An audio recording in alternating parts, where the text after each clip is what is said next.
at talking on camera, but okay. I suck at talking on camera. Hi, Mina, and anybody else who might see this, but particularly Mina, because this is who I'm recording for. Um, sorry, I'm not good at talking on camera. Just pretend that your face is like right here. Okay, that's just weird, because then you'd be a floating head above my keyboard. Might actually be awkward. Really weird. Maybe a hologram? Yeah. Anyways, I was trying to think of a way to make you feel better, and I thought of something, and it might be really lame. I'm sorry if it is, but I thought I could read you a story, and I was trying to think of something I could read you. So I found Scrabble linked to a whole bunch of Dr. Seuss, so I thought maybe I'll read you the Lorax. I wanted to switch it to desktop so you didn't have to stare at my face while I read it, and you could see the pictures because they're cool. But this stupid thing doesn't have a desktop option. Else you pay money. No, nobody has money. Okay, so I'm just going to read it, and if you like it, if not, you can like disown me or something, or punch me in the neck if you want. Okay, I'm going to read the story now. Yeah, I don't have to look at my face. I'm opening the screen, by the way. Oh yeah, of course, gotta slow down. Okay. So I'm reading it on a screen, and I'm just clicking next, and when there's pauses in my reading, it's because one of the pages doesn't have a picture, it doesn't have words on it, and all that good jazzy stuff. Picture the Lorax, picture the Onceler, blank page. Next, please. Please. Computer, please. Thank you. The Lorax by Dr. Seuss. Sorry if I mess up on any words. I'm really bad at reading when I'm nervous. For Audrey, Lark, and Leo with love. Audrey, see what they did there. No, computer, don't not respond. I'm trying to read a story. I guess they're not responding now. Okay, you're responding. I saw that you responded. You did. Word. Sorry, Mina. Okay. Okay, it went too far. It's okay, I don't went too far one page. I can click back. Do the work. Okay. Okay. Oh, two. Okay. Sorry. Oh. See, I'm lame. You probably already clicked out of the video. I was like, dude, Mina's lame. She can't even read a story without messing up. It's probably true. If I had any editing skill. Page, please. Page, please. Okay, ready? Ready? Okay. At the far end of town where the grickle grass grows, and the wind smells slow and sour when it blows, and no birds ever sing excepting old crows, is the street of the lifted Lorax. And deep in the grickle grass, some people say, if you look deep enough, you can still see the day where the Lorax once stood just as long as it could before somebody lifted the Lorax away. What was the Lorax, and why was it here, and why was it lifted and taken somewhere? From the far end of town where the grickle grass grows, the old oncer still lives there. Ask him, he knows. Sorry. Still loading.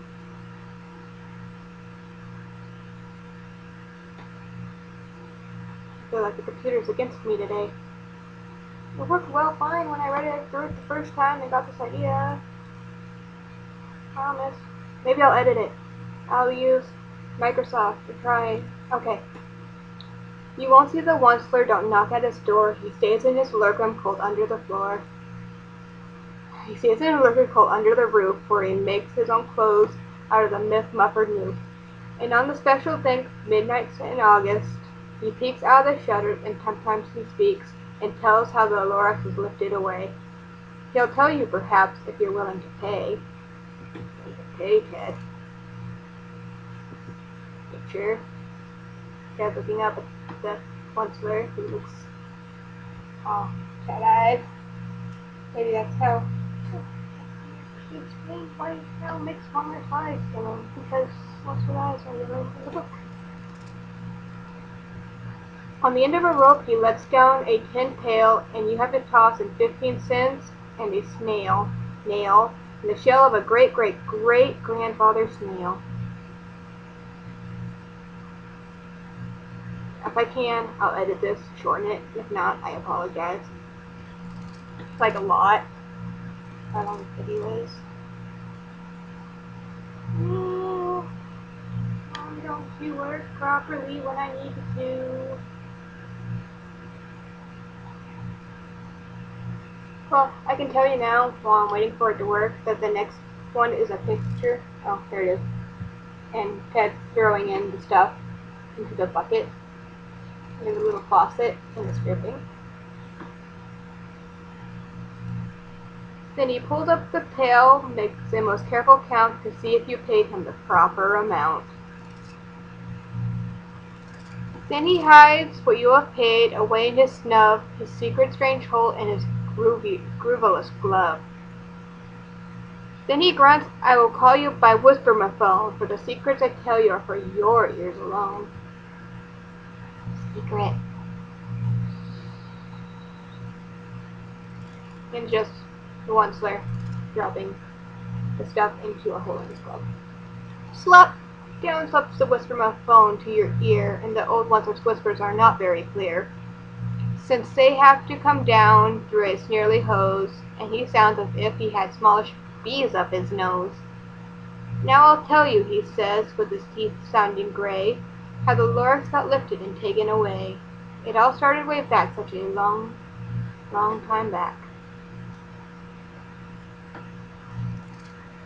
And the next one is a picture of the whisper-my-phone, all the way down to Ted's ears. Ted has really big ears in this book.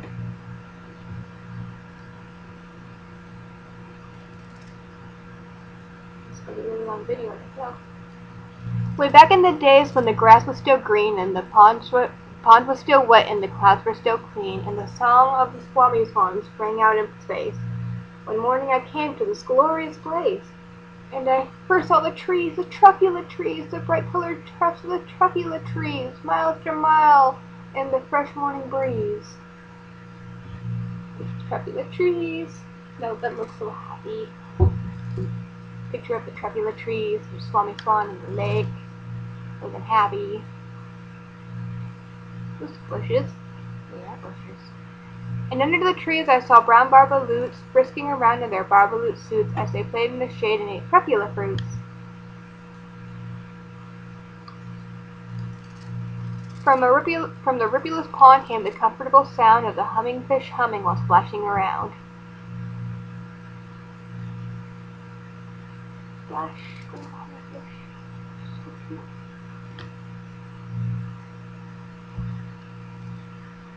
But those trees, those truculent trees, all my life I've been searching for such trees as these. The touch of their subs were much softer than silk, and they had the sweet smell of fresh butterfly milk. I felt a great leaping of joy in my heart. I knew just what I'd do. I unloaded my cart. Just throw it all out there once there. In no time at all, I had built a small shop. Then I chopped down a truculent tree with one chop. And with great skillful skill and with great speedy speed, I took the soft tuft and knitted a mead.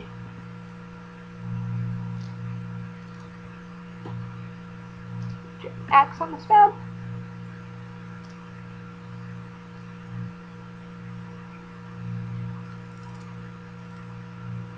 The instant I'd finished, I heard a good thump. I looked, I saw something popped out of a stump. The instant I'd finished, I heard a gazump. I looked, I saw something pop out of the stump of the tree I chopped down. It was some sort of man. Describe him? It's hard, I don't know if I can.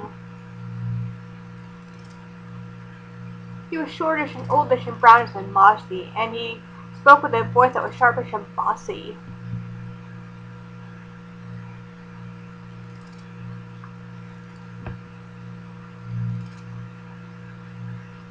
Mister, he said, but they saw just me sneeze. I am the Lorax, I speak for the trees. I speak for the trees, but the trees have no tongues. And I'm asking you, sir, at the top of my lungs. He was very upset and he shouted and puffed, "What's that thing you've made out of my truffula cup?"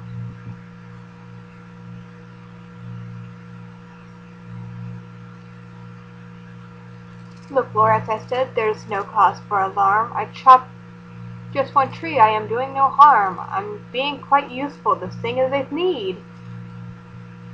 If need, they find something that all people need. It's a shirt, it's a sock, it's a glove, it's a hat.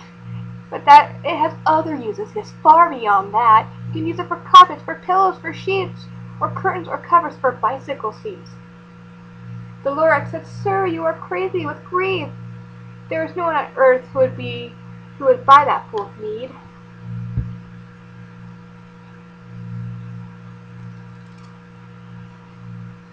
Well, just looking at the need.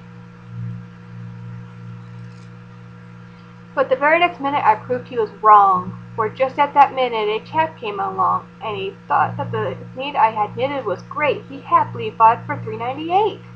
I laughed at the Lorax. "You poor stupid guy, you never can tell what some people will buy."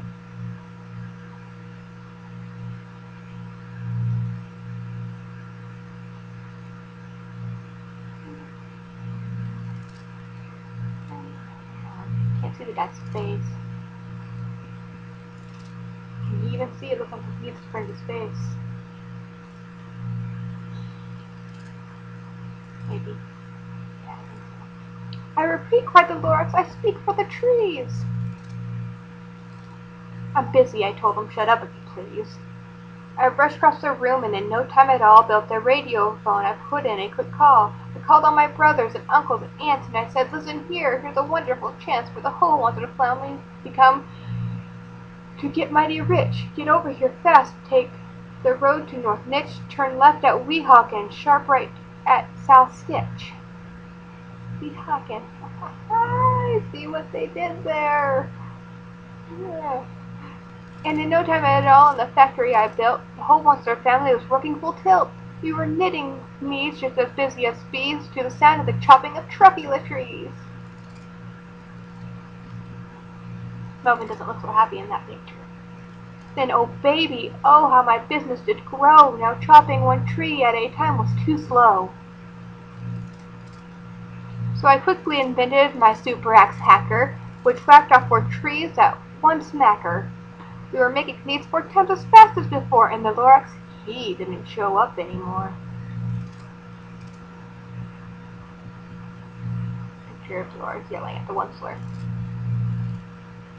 But the next week he knocked on my new office door. He snapped, "I'm the Lorax who speaks for the trees, which you seem to be chopping as fast as you please.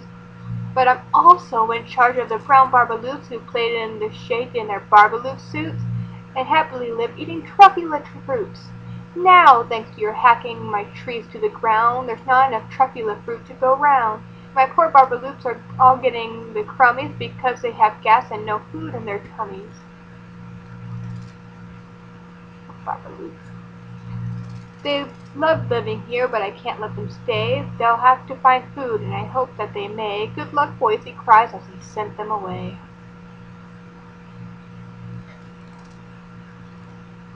I, the Onceler, felt sad as I watched them all go. But business is business, and business must grow, regardless of crummies and tummies, you know. Feeds, no need to feed. Food factory. Officers, east, west, south. I meant no harm, I most truly did not, but I had to grow bigger, so bigger I got. I biggered my factory, I biggered my rows, I biggered my wagons, I biggered the loads of the needs I shipped out. I was shipping them forth, to the south, to the east, to the west, to the north. I went right on biggering, selling more needs, and I biggered my money, which everyone needs.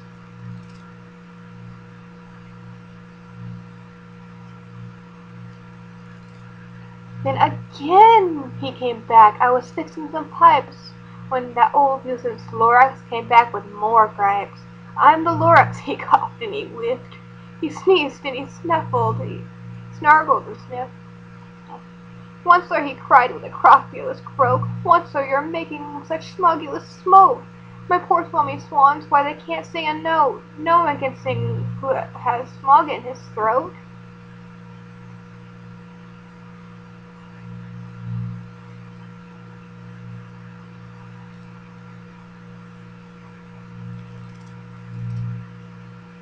Sad-looking Swami Swan.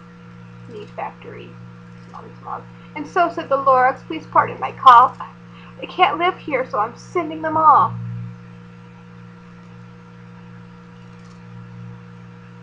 Where will they go? I don't hopefully know.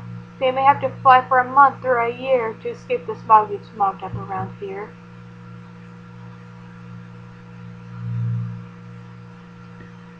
What's more, snapped the Lorax as dander was up. Let me say a few words about gloppity-glup.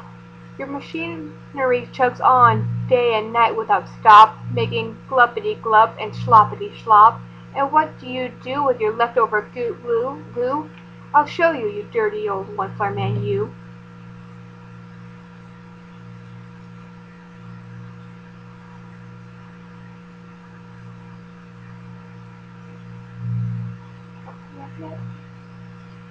Long gaps between pages. Sorry if I can't and you actually have to watch all this. Hopefully I can. There's trying. Picture of glup stirring, going into buckets into holes. Swamps our hands everywhere. Going into the pond, all the humming fish. You're glumping the pond where the humming fish hum. No more can they hum, for their gills are all gum. So I'm sending them off. Oh, their future is dreary. They'll walk on their fins and get woefully weary in search of some water that isn't so smeary.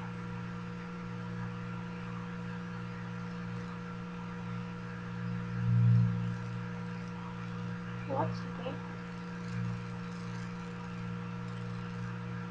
Humming fish. Oh, the monster sitting mad. I like this part.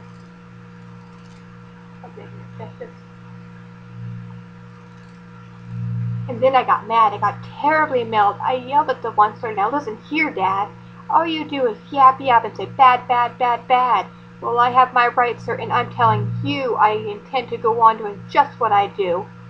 And for your information, you Lorax, I'm figuring on biggering and biggering and biggering and biggering and turning more trepidatories into needs, which everyone needs.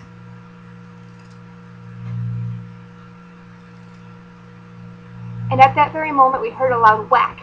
From outside the field came a sickening smack of an axe on a tree, then we heard the tree fall. The very last trapula tree of them all.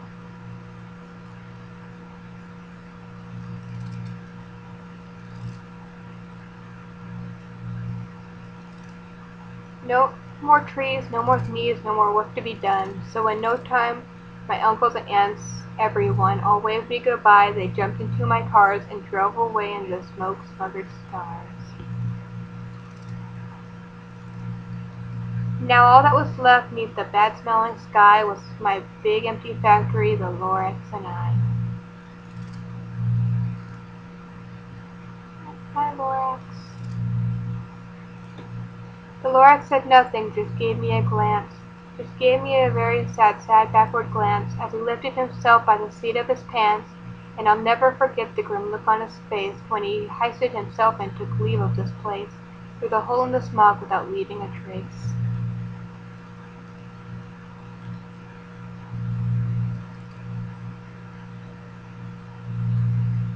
And all that the Lorax left here in this mess with a small pile of rocks was one word, unless.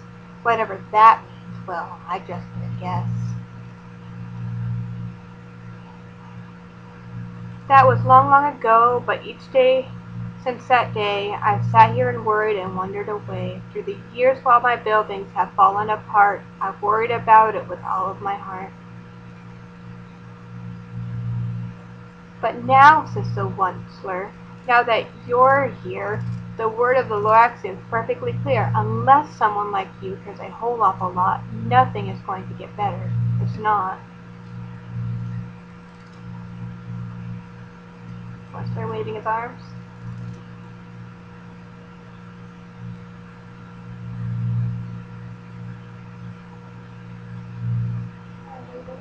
Like this. No sound of feed. Need. No. Seed. And rhyme. Seed. Kinda. So, cat, yells the one Dorothy let something fall. It's a trepulus seed. It's the last one of all. You're in charge of the last of the trepula seeds, and the trepula trees are what everyone needs. Plant a new trepula, treat it with care, give it clean water, and feed it fresh air. Grow a forest, protect it from axes that hack, and the Lorax and all of his friends may come back. And then that is the end. There's no radical driving scenes or Ted doing anything. Alright, so I'll see if I can do anything about editing it. Otherwise you're going to have a long video. At least you won't be bored for a while. Right? Right? Okay, I'm going to stop the video now. It's been almost a half an hour. Okay. I love you. Love you. Thinking of you. Miss you. Alright. Bye.